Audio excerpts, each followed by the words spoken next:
Mike Bohn here with Dave Lovell, who many of you I'm sure recognize by this point, the man who was in the corner of Leon Edwards Saturday night when he defeated Kamaru Usman. And Dave, we were just talking off camera a little bit. You just picked up Leon from the airport, right? I've seen some videos come up on social media. Tell me, describe the scene, what it was like when Leon got back home and the people started embracing him and seeing him with that belt around his shoulder.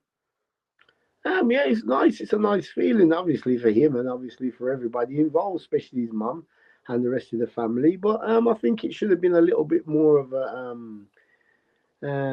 what's the word I'm looking for? More of a local and national homecoming for him, because I don't know. I'm just throwing it out there. Maybe if it was one of the other characters, a Mr. Pimlet or a Mr. Till, maybe, we'd have had the news, press, and all the rest there. But anyway, it is what it is. We made him feel welcome. He belongs to us, and his mum, his siblings, and all his nieces and nephews. Everybody turned up. Close friends turned up, and I think he was just happy with that anyway. Yeah, the ones who were mattered the most were there, right? That's right. They're the ones that matter. That's right. For sure. And I mean, what was it like seeing him again? Obviously, you were there Saturday night. You guys, I'm sure, had a lot of emotions after the fight, but then he stays in the States for a few days. You go home to kind of reunite now that you guys have processed everything. What was it like to kind of just embrace and enjoy that moment? Yeah, it was a nice feeling, obviously, to see him again, come back now. He's got the belt. It's his birthday tomorrow, by the way. So Yep. I think he wanted to come back to share his birthday, not just the belt, but share his birthday with his family. Obviously, friends, people that mean something to him. But yeah, the moment itself was elate. It was total elation. It was nice. I mean, what can top a feeling like that? A guy that you've been involved with training. He's won the world title. He's the champion of the world. This little kid from Little Erdington in Birmingham. We conquered the world. What more can I say? Yeah, man. And obviously, just such an amazing moment on Saturday, such a special performance and comeback and everything. Before we get into all that, can you tell the people, how you first met Leon and the relationship you guys have? Obviously, you're the one who kind of, your voice stood out the most in that corner and you're calling him son and stuff. Just tell us about the relationship you guys have. Yeah, well, I've got a couple of sons, Leon's age, and where they all used to train up a little place not too far from us, the UTC, where Leon's mum first brought him into age 15, 16, 17. My lads got to know him. I used to do a few boxing classes there, seeing this little black kid over in the cage, and he looks special. And my son, being a talented lad, I just think talent's just attracted talent, and they become friends. So between him and my other three sons, they all sort of being around the same age group, all linked, and it sort of just developed from there, basically. So you're saying when he came in, very early on as a teenager, you could tell right away that he, had something special to him. How did you identify that? Was it a personality thing? Was it you could see he was picking up the art of the fight game pretty quickly? What kind of specialness or uniqueness did you see him in early on? It was a blend of a few things, to be honest. I mean, I've been in the fight game a long time, and over the years you get to develop an eye when you see somebody that's looks kind of special. Whether it's football, cricket, whatever coaches are out there, they've got an eye when they see a little bit of extra talent. And this kid caught my eye. He was at first very quiet kind of person, because he still is, but him having to be around kids his age and adolescents that was slightly older than him. He had to interact, and then slowly start to see his personality come out. And he's still an inward person, but what you see is what you get. That's Leon. Yeah, and obviously his journey to get to this point, it's been so well documented and everything. Can you give us some insight, for those years where he was, struggling to get the title fight and had canceled fights and all these Yeah. things? What kind of guidance did you give him and motivation to keep his head on straight, or did you even need to do Well, that? Was he doing it well himself? yeah. Well, being an old fart what I am now, I got Leon sort of hopefully I like to think that I got into his mind just to let him know that he is good, and he will reach the top. All he's got to do is believe in himself, which he did. Um, all I said to him, look, son, you just keep winning, and you can't be denied. And one day your time will come.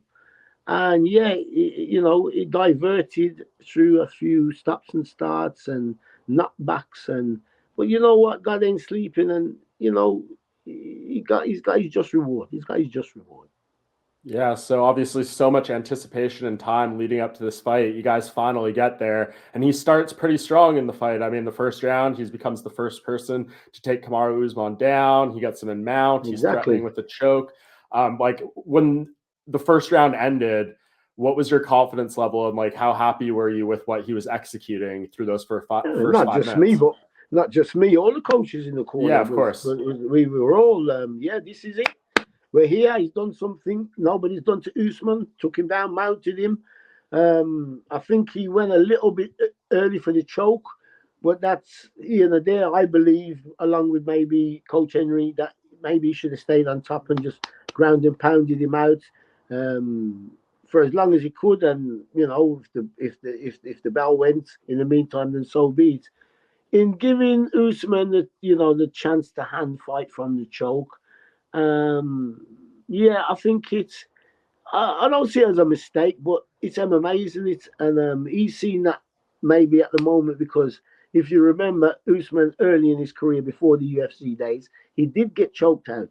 So maybe that's what was on Leon's mind, and he went for it. But fortunately, it never worked. But you know what? He won the round. That was good enough for us.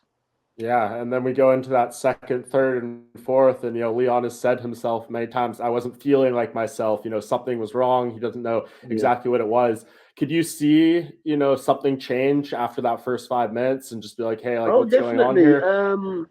The second round, because me and the rest of the coaches knew Leon was on point in training. This kid was fit, primed, ready to go, and the first round, okay, you won it. I didn't see him have to exert a lot, really nothing mad, but he won the round.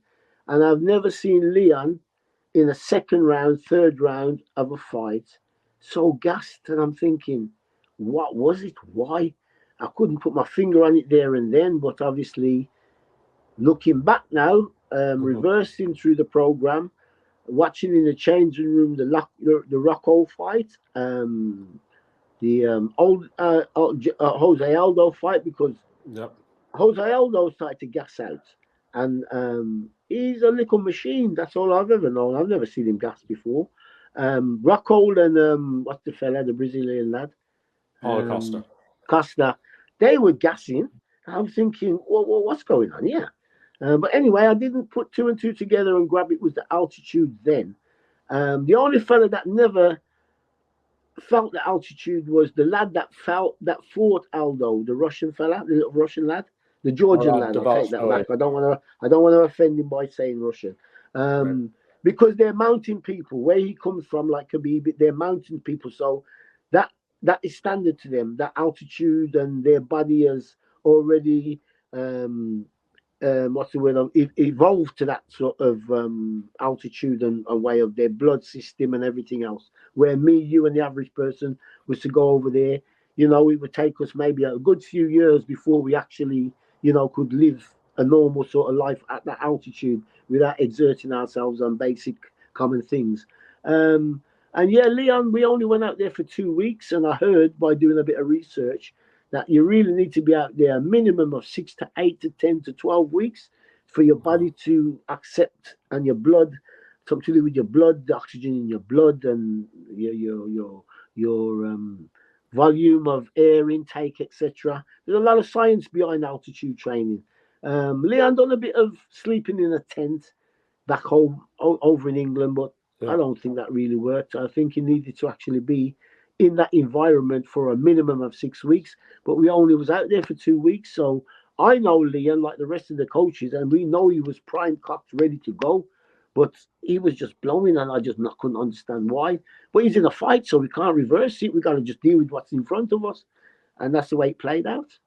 Yeah. So, I mean, is that in those moments in between the rounds, like you see him, something's just a little bit off, and are you telling yourself, I just need to do anything to get him to kind of suck it up and realize the moment, and that's how you become so passionate in the corner? Yeah, that's right. Because obviously he won the first, and I tell him round by round, I said, "Look, son, you've won the first. Okay, let's get back to our plan. If this fight goes like this, we're good, we're happy, we're ready." Because that was the plan. Second round, he lost. He came back to the round and said, "Look, Leon, okay, listen, it's 1-1. You're gonna go out there because if this fight's close, you ain't getting no favors here." Hmm. So he went out the second round. He lost the second round. He lost the third round. That's when the panic button started to set for me. And I knew I had to do something. His body language. He wouldn't look me in the eye. He was slumping in his chair. He looked dejected. I'm thinking, this is not you, son. What is wrong? So I don't know what it was. Call it godly intervention. I don't know. But I had to shake this kid out of this slumber. We're in a world title fight, and you're fucking sorry for yourself. You haven't come this far. All this work he's put in over the last 6, 7, 8 years to come to this conclusion that you're going to bow out in this fight like a lamb, like you're just contented to see this fight out without giving it your all. But yeah, so I knew I had to go out there and do something, and it just rolled off that way. Yeah, and when you say to him, "Stop feeling sorry for yourself," what Yeah. does that mean to you when you tell a fighter in the middle of a fight to stop feeling sorry for Well, themselves? listen, he came back, like I said, his body language. Listen, Hmm. as a coach, I know how coaches think. I've been one for the last 35, nearly 40 years. And don't you think for 1 minute Usman's corner wasn't watching this? Yeah. Usman's corner, Whitman or whatever his name is, and his brother and all that, they're saying, "Look at him, look, he's done." Even the commentators, forget the commentators, but I couldn't see them or hear them, but I could see Usman's people, and I knew they were thinking, "Look at him, he's done. Just put it on him, Kamara, and he'll go. You'll take him out." Kamara even started to get a little bit cocky and follow him when the round was gone. He got up at one stage and I followed him back to his corner, and Herb had to, say, "Yo, get back in the fucking corner over there." You know, so his body language to me said it all. I knew I had to press the buttons and do something here, and it's the way it is. Yeah, and round five starts, and I'm sure you've heard the broadcast back at this point, but Dean Thomas says this quote, Yeah, for anyone who may have missed it: "If it wasn't obvious enough, Leon is broken right now. The broken. biggest Yeah, tell that you can always say is know this is because he doesn't give his coach eye contact in the corner, and when yeah. they don't give them eye contact, they're ashamed. He's Mm, embarrassed right now of his own performance. This is how you know a fighter is broken, and mm, Leon right now is broken." That's yeah, with a little 3 minutes and 56 seconds left in the round, so a little more than 3 minutes before the kick happens. yeah.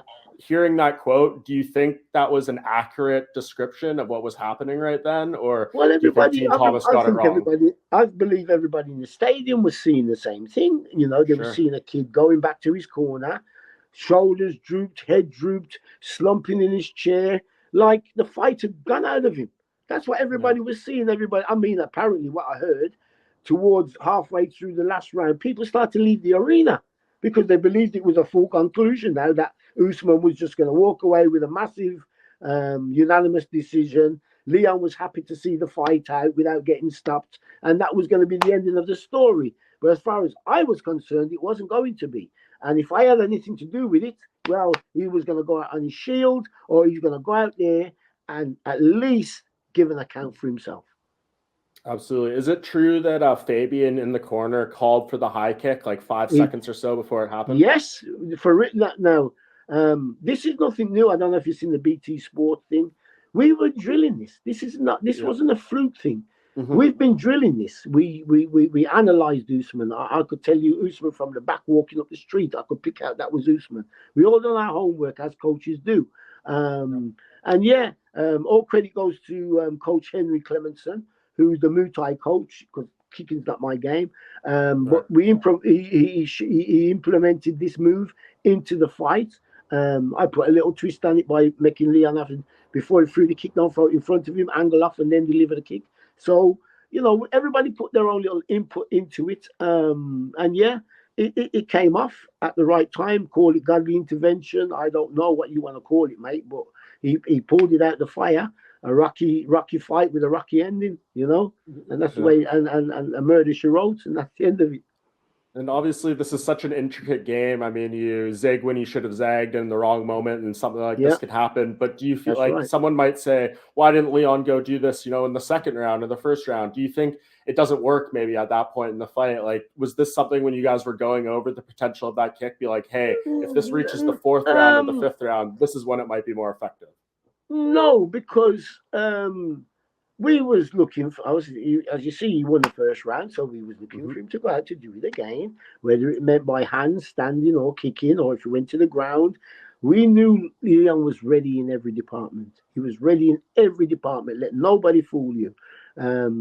But he just started to, just as you've seen, the gas started to leave him. And panic button started, especially at round 4. He's got 1 to go. He's in a fight. You're 3 down, mate. What are you going to do? What you're going to do? You're going to go out there and go out on your shield, and he went out and he didn't throw it earlier in the fight, maybe for whatever reason. Maybe he didn't see the opening at that particular time. Maybe because he was getting grinded so much against the cage and he was on the floor for the majority of the fight, then it couldn't come into play. But once he did, and he got that little bit of distance, got a little bit of momentum going, because prior to that kick, if you watch it, he gave him some little teep kicks. He touched his legs with kicks, showed him some little feints with the hands, and then he put it together, and then boom, boom, boom, and then murder she wrote, it was done. Headshot, boom. Yeah, it was unbelievable. And I mean, like, in that moment, of the commentary too, they're resigning himself to a moral victory. And John Anik, which I think is one of the great things, he says, but that is not the cloth from which he is cut, basically saying he is not okay with the moral victory. I mean, is that like the best way to describe Leon? He said it, I'm from the trenches, it's not over until it's over. That is right, exactly. Anybody knows about this fight game, it's not over till the fat lady sings, and that's that perfect scenario. What can I put that to? There's been a few fights through history. Forget the Rocky movies, because we all know that was all pretend, but it still had that sort of theme, that sort of ending. We've had 1 or 2 real fights that have ended that way. One springs to mind, Julio Cesar Chavez, Meldrick Taylor. I don't know if you may be too young to remember that. Maybe fight. A little bit, but yeah. Yeah. Well, in the dying seconds, Julio Cesar Chavez was losing the fight. Meldrick Taylor had him out, points down. He had the last 10 seconds left. And he pulled it out the fire. These things do happen. Call it God intervention, we don't know. Call it world-class coaching, a bit of both. But, we prayed. I went back to the corner in the 5th, had a little private prayer to myself. And whether God heard it, he must have, because Leon pulled his kick off and he just shot everybody. He made everybody eat their words. Henry Cejudo, who was saying to Ali Aziz, look, easy money. And Ali Aziz turned around and said, no. This guy is still dangerous with them elbows and that high left kick. And before he finished his words, boom, Leon landed it. Ali Aziz put his hands into his head. Put his hands into his head, and Henry Cejudo couldn't say another word. Yeah. What was your reaction, when it happened in that moment? Like, did it take you a second to comprehend what you had just witnessed, like the rest of us? Well, these boys are young boys. Henry Clementson, coach, Muay Thai coach, and his brother Fabian. Yeah. How they got over that fence? Yeah, it was like a second. It was insane. These guys look like some serial burglars running away, but them guys got over that fence. And by the time I went to make my move, the security grabbed me, and I couldn't get into the cage until obviously the doctor looked at Usman and seen he was all right and got up, and then they let me into the cage, which by that time maybe a minute, 2 minutes, 2.5 minutes had lapsed. So I missed that little moment of actually going in and grabbing him initially when he did what he did. But you know what? I'm happy with what happened. I'm good. Yeah, and you had your moment too. I mean, like, he gets the belt put around him. I know he kind of handed it to you. You were holding it as we walked out of the octagon. You walked past me on press row, and you're giving us all fist bumps and stuff. It was obviously just such a magical moment.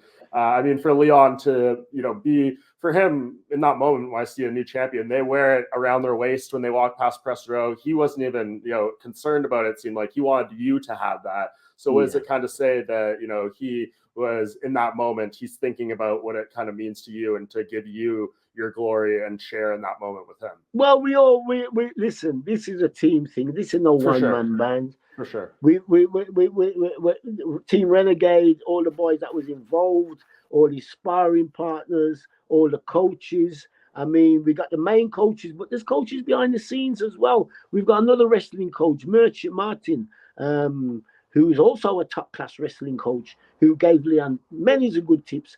You know, so it's been an all-round effort by everybody.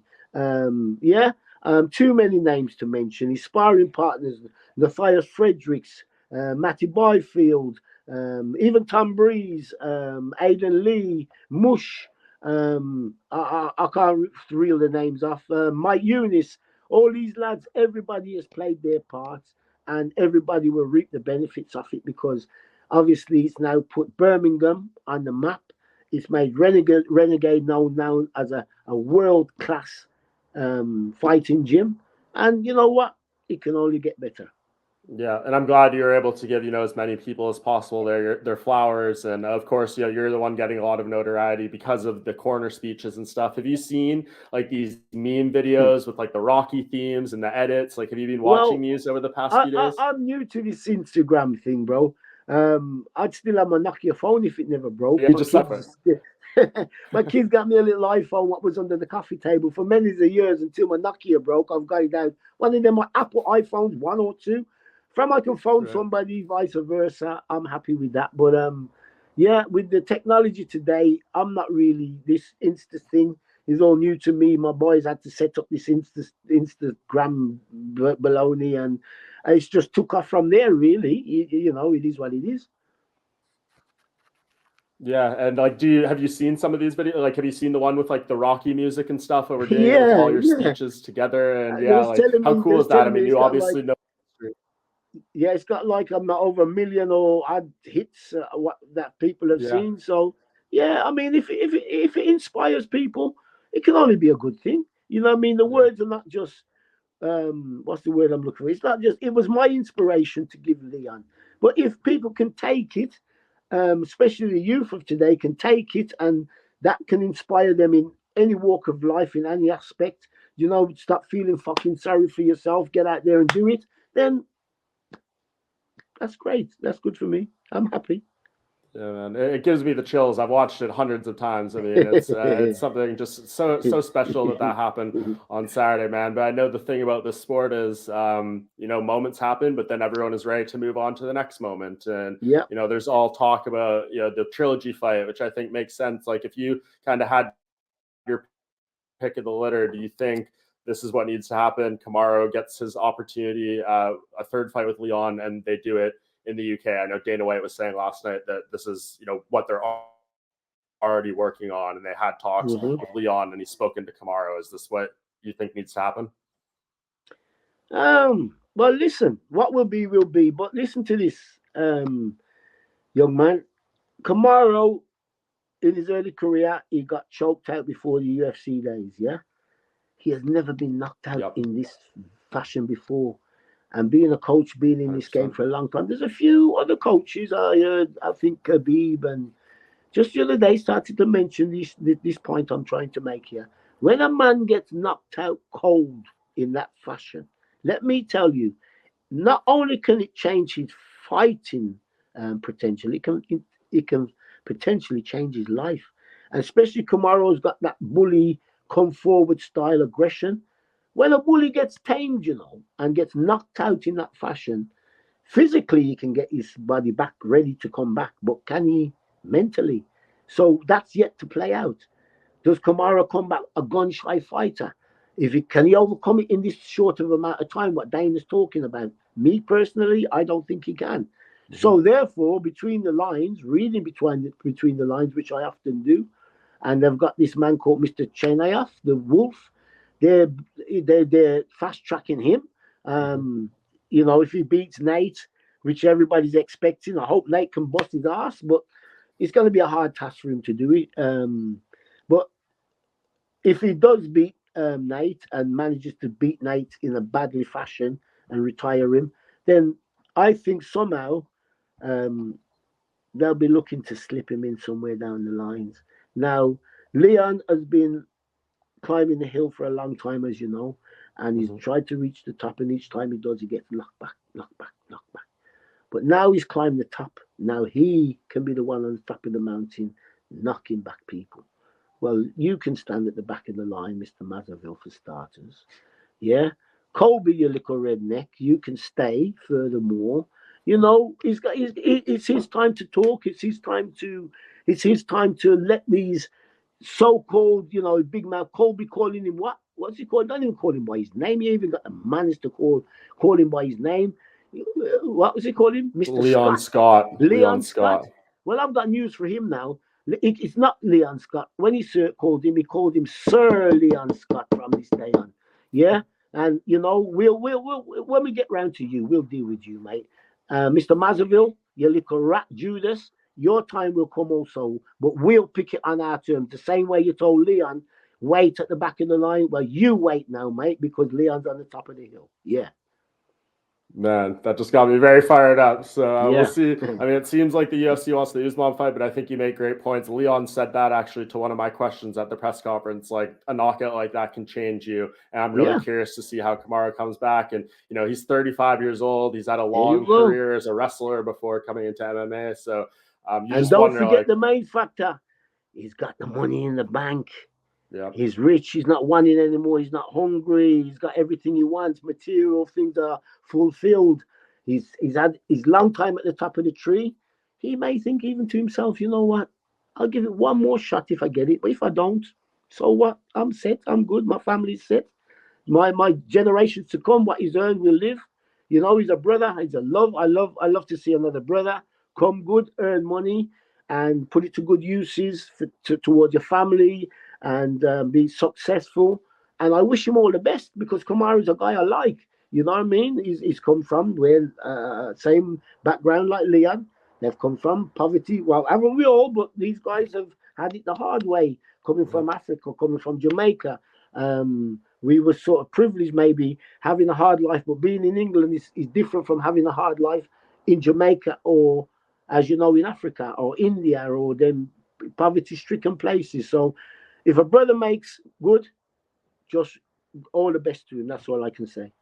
Yeah, and knowing Kamaru, like seeing him covering him for so long, he doesn't strike me as the kind of guy who would want the last image of him to be, getting knocked out like that. But that's the scary thing about this sport is you don't want that to be the last moment. Then maybe it happens again, and it gets worse and it gets worse. You can't control what happens in there to a certain degree. That's right. That's where things start to get scary too. Yeah. It's a big well, this is the gamble he's got to take. This is his future now. He's got to really consider those factors that you've just mentioned. So does he bow out and just say, you know what, I got beaten by the better man on the night. I was given a great performance. He was winning the fight hands down. Just that 1 second, which all it takes in a fight, and it's game over. So he can bow out with a sort of a graceful kind of. It's not that he took a beating or he was winning the fight and he just got caught slipping, as some people do. Like Leon got caught slipping against Nate in the last minute of the last round. Things happen. It's the fight game. It's the way the cookie crumbles sometimes. Yep, man. So, but it does seem like, hearing from what Dana White said last night, they're going to try to do it in the UK. It's just a matter of where. If you had your pick, I mean, where would be the perfect scenario to do this fight in your mind? Well, everybody's talking about London. Yeah. Wembley Arena, O2 Arena. Well, yeah, I can see because it's the capital of England. But listen, we don't come from London. We come from Birmingham. We're Birmingham born and bred boys.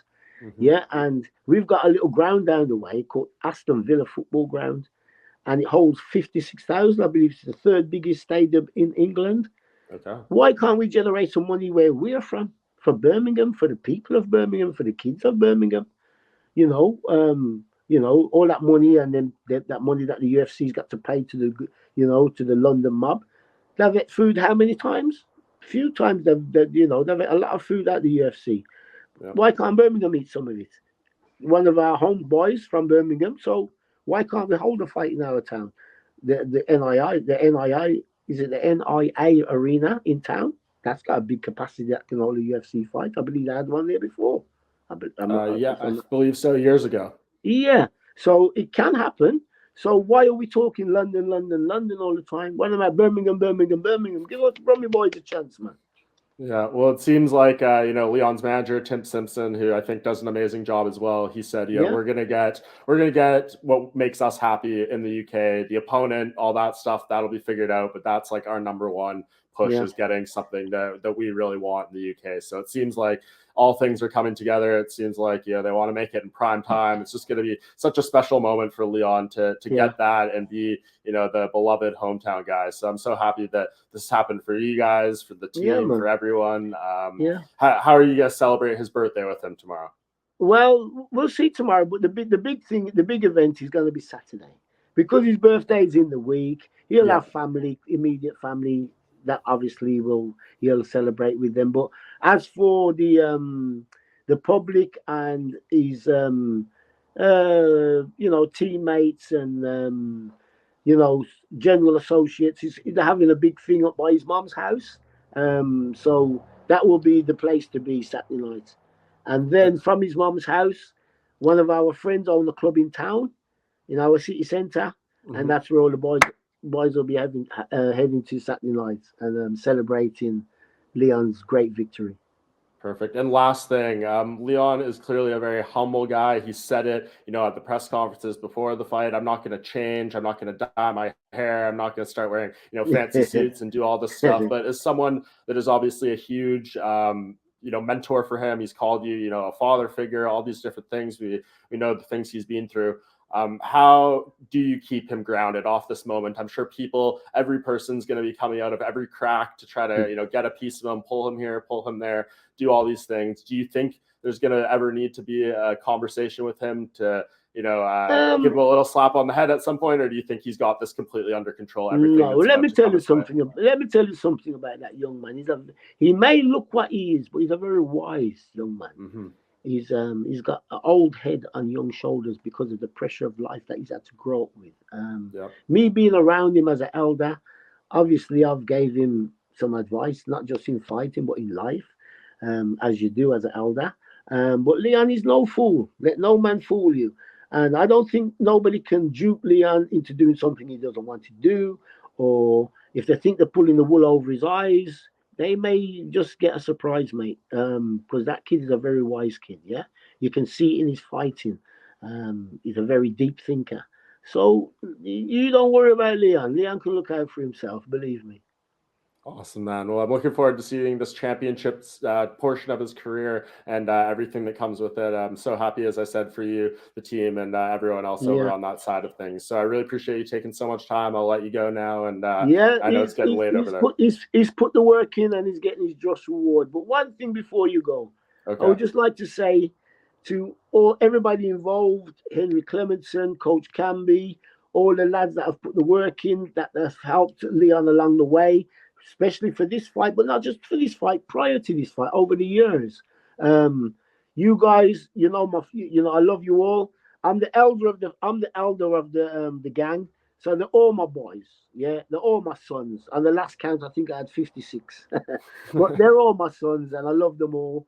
And I'm just thankful for the people that have shown me the love, you included, by interviewing me. And I hope that Leon goes on to fulfill his dreams that maybe he never imagined he would have, because he's climbed the mountain. Now the work starts, because he's got to stay up there, my friend. Yeah, and I know he said that was his worst performance, and look what he did. There you go. Look out, everyone, if he shows up with his best performance. That's all I can say. Thank you.